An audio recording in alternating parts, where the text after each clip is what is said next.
Hello friends, आज के video के अंदर हम सीखने वाले हैं कि जब हमें त्रिभुज की दो भुजाएं दे दे और तीसरी भुजा का हमें मान ज्ञात करना हो तो हम उस त्रिभुज के लिए तीसरी भुजा का अपन मान कैसे ज्ञात करेंगे। तो उस तीसरी भुजा का मान ज्ञात करने के लिए हम एक पाइथागोरस प्रमेय का यूज करते हैं।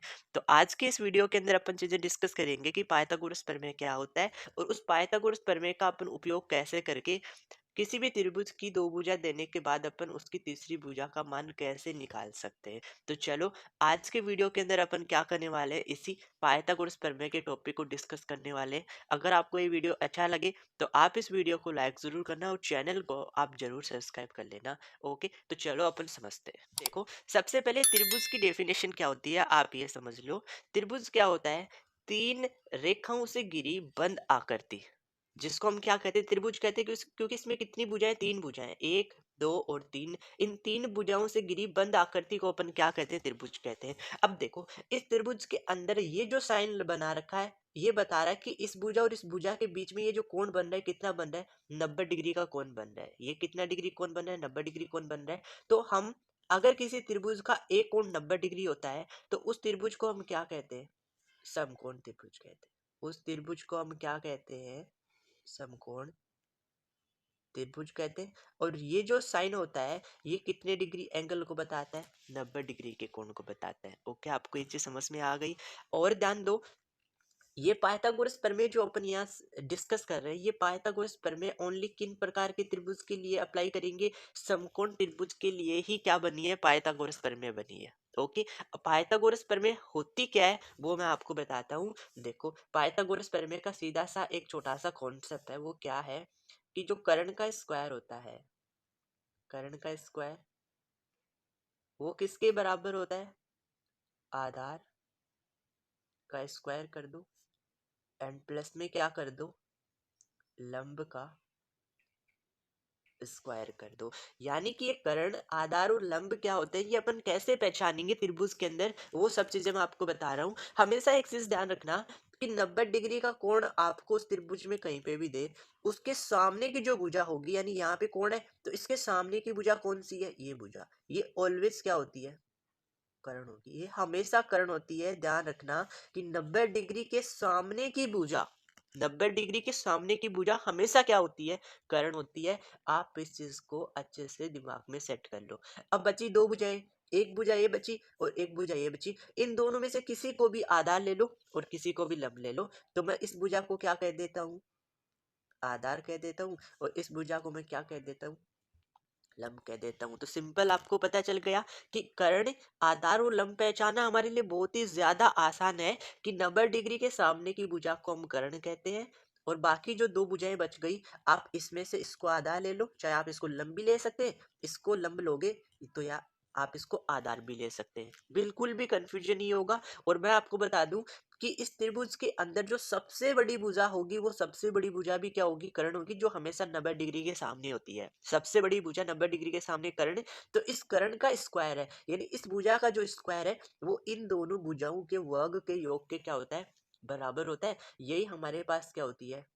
पाइथागोरस प्रमेय होती है। इसका उपयोग जब हमें त्रिभुज की दो भुजाएं दे दे तो तीसरी भुजा ज्ञात करने के लिए हम किस में करते हैं? समकोण त्रिभुज के अंदर क्या किया जाता है? इस पाइथागोरस प्रमेय का उपयोग किया जाता है। तो मैं आपको इनको इंग्लिश में बता दूं। जैसे कर्ण होता है उसको इंग्लिश में क्या कहा जाता है? हाइपोटेन्यूस कहा जाता है। हाइपोटेन्यूस कहते हैं। तो इसको अपन एच से शो करेंगे। और आधार जो होता है उसको इंग्लिश में क्या कहा जाता है? बेस कहा जाता है। इसको शॉर्ट में अपन किससे शो करेंगे? बी से शो करेंगे। और लंब होता है उसको अपन क्या कहते हैं? परपेंडिकुलर कहते हैं।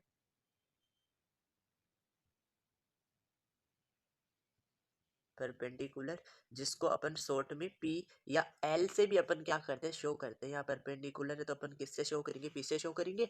तो यहाँ पे शॉर्ट में ऐसा बन जाएगा, एच का square equal to B base का स्क्वायर एंड प्लस में क्या आ जाएगा? पी परपेंडिकुलर का स्क्वायर आ जाएगा। इस तरीके से भी अपन क्या कर सकते हैं? इसको नोट कर सकते हैं। तो ध्यान रखना कि कर्ण का स्क्वायर त्रिभुज की सबसे बड़ी भुजा का वर्ग सब दो छोटी भुजाओं के वर्ग के योग के क्या होता है? बराबर होता है। तो आई होप आपको पाइथागोरस प्रमेय समझ में आ गई होगी। अब जितने भी हमने एग्जांपल्स यहाँ पे लिखे थे उसमें अपन देखते हैं कि कैसे इस पाइथागोरस प्रमेय का यूज करके दो भुजा दे रखी है और तीसरी भुजा का मान निकालते हैं। तो चलो हम समझते हैं।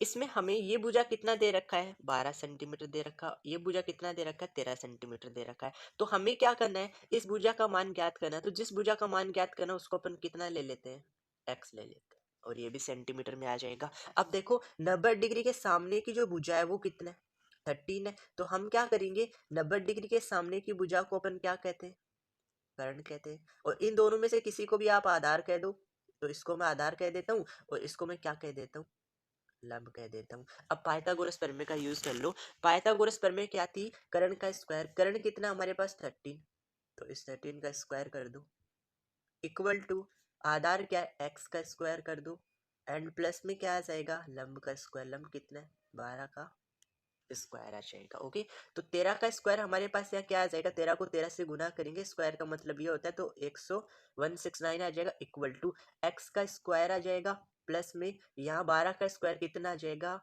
144 आ जाएगा। अब हमें क्या करना है, यहाँ पे एक्स स्क्वायर का मान ज्ञात करना है। तो क्या आ जाएगा, देखो ये 169 है और ये प्लस के 144 है, तो इस पद को अपन इधर ले चलते हैं। तो मैं ऐसा लिख दूं, एक्स स्क्वायर बराबर क्या आ जाएगा, ये जो 169 है इसमें से अपन किसको माइनस कर देंगे, 144 को माइनस कर देंगे, यानी प्लस के 144 था उसको मैंने इधर लेके आया, तो माइनस के कितना आ गया, 144 आ गया। अब देखो आगे,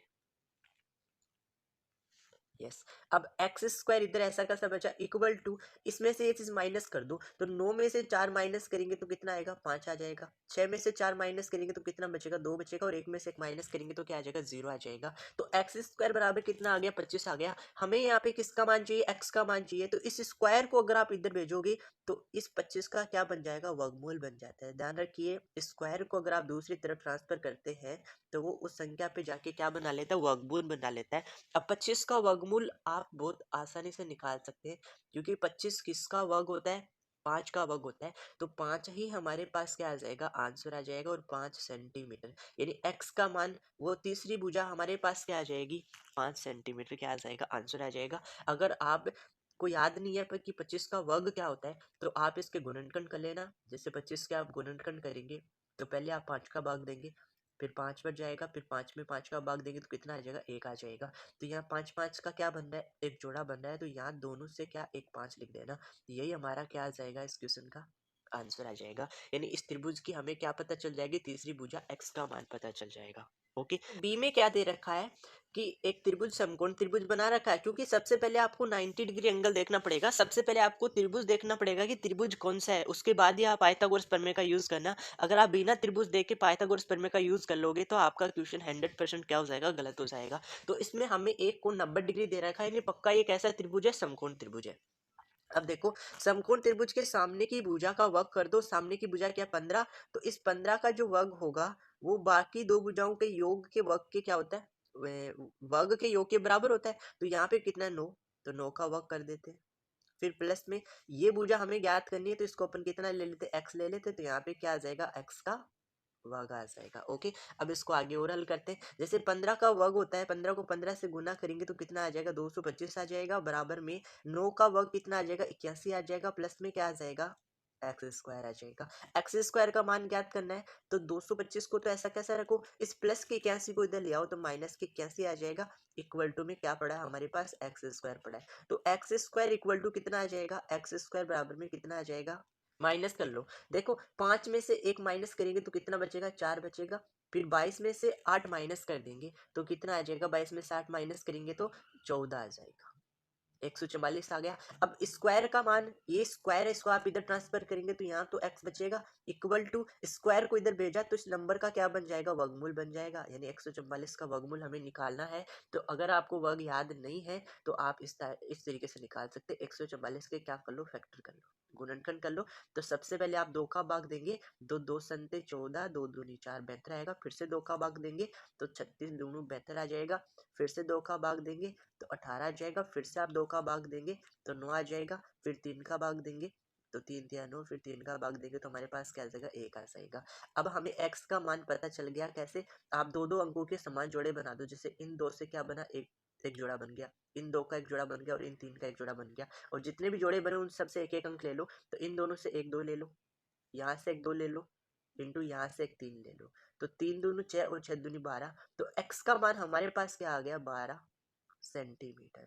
जो तीसरी भुजा का मान हमें ज्ञात करना था वो हमारे पास कितना आ गया, 12 सेंटीमीटर आ चुका है। यानी कि 144 का जो वर्गमूल होता है वो कितना होता है, 12 होता है, क्योंकि 12 का वर्ग कितना होता है, 144 होता है। तो यही हमारा क्या आ गया, तीसरी भुजा का मान आ गया जो हमें एक्स ज्ञात करना था। तो आई होप आपको ये कॉन्सेप्ट समझ में आ गया होगा। नेक्स्ट अपन दो एग्जांपल और समझते हैं। अब जैसे सी ऑप्शन देखो, सी में क्या दे रखा है, 6 सेंटीमीटर ये भुजा दे रखी है, 10 सेंटीमीटर ये भुजा दे रखी है और बोला इस भुजा का मान ज्ञात करो। अब कई स्टूडेंट क्या करेंगे कि पाइथागोरस प्रमेय सीख रखी है, दो भुजाएं हमें दे रखी है, तीसरी भुजा हमें ज्ञात करनी है। लेकिन मैं आपको एक चीज बता दूं कि इस त्रिभुज के अंदर अपन तीसरी भुजा का मान ज्ञात नहीं कर सकते। क्यों नहीं ज्ञात कर सकते, क्योंकि हमें ये नहीं कहा गया कि ये त्रिभुज कैसा है। इस त्रिभुज को देख के हमें नहीं पता चल रहा कि ये त्रिभुज हमारे पास समकोण त्रिभुज है क्या, क्योंकि अपन पाइथागोरस प्रमेय का यूज तो ओनली कहाँ करेंगे, समकोण त्रिभुज में पता करेंगे। तो यहाँ पे हमें समकोण त्रिभुज का पता नहीं चला, तो इस त्रिभुज के अंदर आप इस भुजा का मान ज्ञात नहीं कर सकते। ओके, आपको ये चीजें समझ में आ गई होंगी कि कहाँ पे अपन पाइथागोरस प्रमेय का यूज कर सकते हैं। राइट, अब चलो अपन डी ऑप्शन को समझते हैं। देखो डी में ये भुजा हमें 7 सेंटीमीटर दे रखा है, ये भुजा हमें 5 सेंटीमीटर दे रखा है। तो इस भुजा का मान ज्ञात करना है हमें, लेकिन साथ में ही यहाँ पे कितना डिग्री दे रखा है, 90 डिग्री एंगल दे रखा है। इसका मतलब ये समकोण त्रिभुज है और इसके अंदर आप क्या कर सकते हैं, पाइथागोरस प्रमेय का यूज कर सकते हैं। तो सबसे पहले बड़ी भुजा पहचानो, तो 90 डिग्री के सामने की भुजा, देखो त्रिभुज कैसा भी बना के दे सकता है, बस आपको 90 डिग्री वाला एंगल देखना होगा और उसके सामने की जो भुजा होगी वो सबसे बड़ी भुजा, जिसको क्या कहा जाता है, कर्ण कहा जाता है। तो हम क्या करेंगे, इस 7 का स्क्वायर